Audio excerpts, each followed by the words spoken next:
আপনি অপরের জন্য যতই করুন না কেন, সে আপনাকে গুরুত্বও দেয় না আর আপনার কদরও করে না। আপনি তার সব কাজের জন্য প্রস্তুত, কিন্তু সে আপনাকে এড়িয়ে চলে।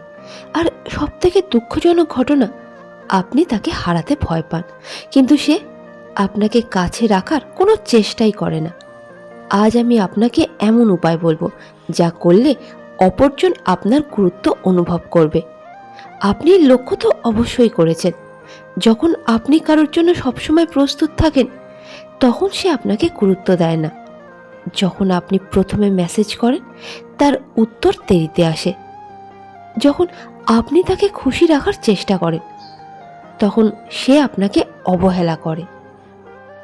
আর এইভাবে সময়ের সাথে আপনার গুরুত্ব কমতে থাকে, আর আপনি ভাবতে বাধ্য হন যে ভালো কাজ করেও আপনার কোনো কদর নেই। আপনার নিজের গুরুত্ব নিজের কাছে হারিয়ে যায়। নিজেকে সবসময় সবার পেছনে রাখেন, প্রতিবার অপরজনকে প্রায়োরিটি দেন, আর এইভাবে নিজের কদর আরও কমিয়ে ফেলেন। সত্যি কথা হলো, গুরুত্ব চেয়ে চিনতে পাওয়ার জিনিস নয়, এটা অর্জন করতে হয়। লোক আপনাকে সিরিয়াসলি নেবে না যতক্ষণ না আপনি নিজেকে সিরিয়াসলি নেবেন। দুনিয়া তারই কদর করে যে নিজের কদর করে। সবার প্রথম ভুল, আপনি সব সময় প্রস্তুত থাকেন। আজ থেকে নিয়ম করুন, প্রতিটা কল অ্যাটেন্ড করবেন না, আগে তার প্রয়োজনীয়তা বুঝুন। প্রতিটা মেসেজের তৎক্ষণাৎ রিপ্লাই করার কোনো দরকার নেই। যখন আপনি সবসময় প্রস্তুত থাকেন, তখন আপনি অতি সাধারণ হওয়ার পরিচয় দেন। আর সাধারণত আমরা সাধারণ জিনিসের সঠিক মূল্যায়ন করি না। আপনি সবসময় অপরকে গুরুত্ব দেন, কিন্তু আজ থেকে নিজেকে সবার প্রথমে প্রায়োরিটি দিন। নিজের লক্ষ্য, নিজের সময়, নিজের মানসিক শান্তি, এই সব কিছু অন্য কারোর জন্য কম্প্রোমাইজ, আপোষ করবেন না। যেদিন আপনি নিজেকে গুরুত্ব দেওয়া শুরু করে দেবেন, আশপাশের মানুষজন আপনাকে বিকল্প ভাবা বা অপশন বানানো বন্ধ করে দেবে।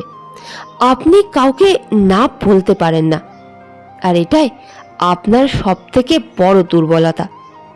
আপনার প্রতিটা হ্যাঁ আপনাকে ভালো না, সস্তায় পরিণত করে। আজ থেকে না বলতে শিখুন। সম্মান সেখানেই থাকে যেখানে রেখার টানা থাকে। আপনি খুব বেশি জড়িয়ে পড়েন, এটাই আপনাকে দুর্বল করে দেয়।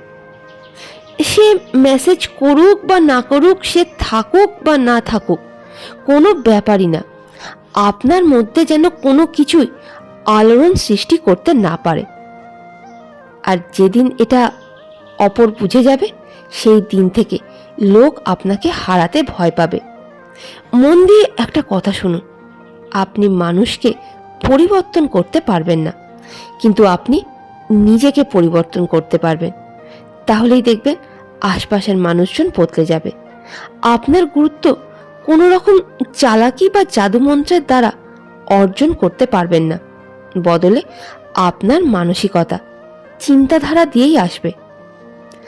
আজ থেকে নিজেকে সস্তা বানানো বন্ধ করে দিন।